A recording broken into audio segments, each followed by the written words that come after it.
தமிழ்நாடு முழுவதும் பல்வேறு கோவில்களில் வைகாசி தேரோட்டம் வெகு விமர்சையாக நடைபெற்றது.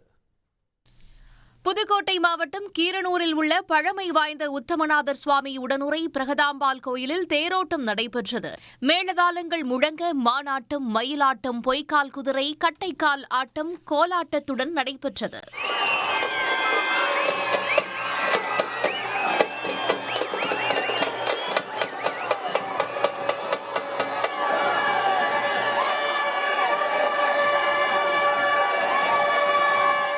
ஸ்ரீவைகுண்டம் அருகே கொங்கராயக்குறிச்சியில் உள்ள பொன்னுறுதி அம்பாள் வீரபாண்டீஸ்வரர் சட்டநாதர் கோயிலில் 100 ஆண்டுகளுக்கு பிறகு குடமுழுக்கு விழா நடைபெற்றது.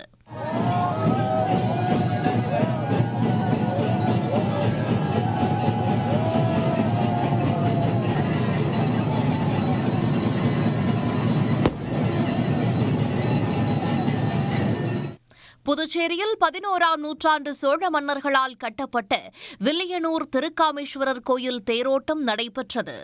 இவ்விழாவில் ஆளுநர் கைலாஷ்நாதன், முதலமைச்சர் ரங்கசாமி ஆகியோர் தேரை வடம் பிடித்து இழுத்து தொடங்கி வைத்தனர்.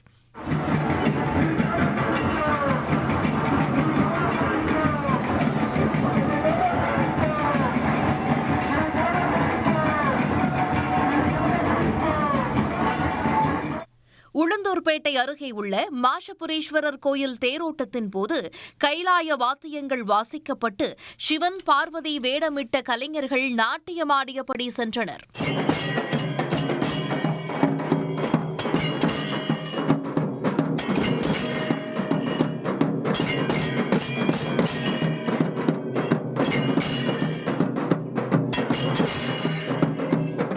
தூத்துக்குடி மாவட்டம் ஆழ்வார் திருநகரி ஆதிநாதர் ஆழ்வார் கோயிலில் நடைபெற்ற வைகாசி தேரோட்டத்தில் திரளான பக்தர்கள் பங்கேற்று தேரை வடம் பிடித்து இழுத்தனர்.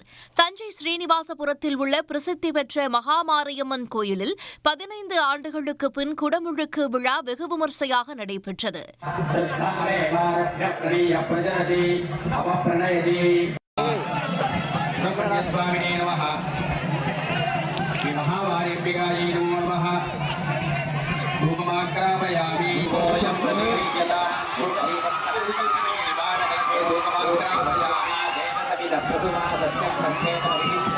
சுபமுகூர்த்த நாள் என்பதால் தூத்துக்குடி மாவட்டம் பாகம்பிரியால் உடனுறை சங்கரராமேஸ்வரர் கோயில் வளாகத்தில் 31 திருமணங்கள் நடைபெற்றன.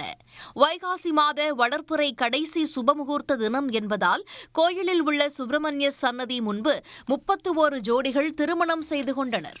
உடனுக்குடன் செய்திகளை தெரிந்து கொள்ள சன் நியூஸ் பெல் ஐகானை கிளிக் பண்ணுங்க.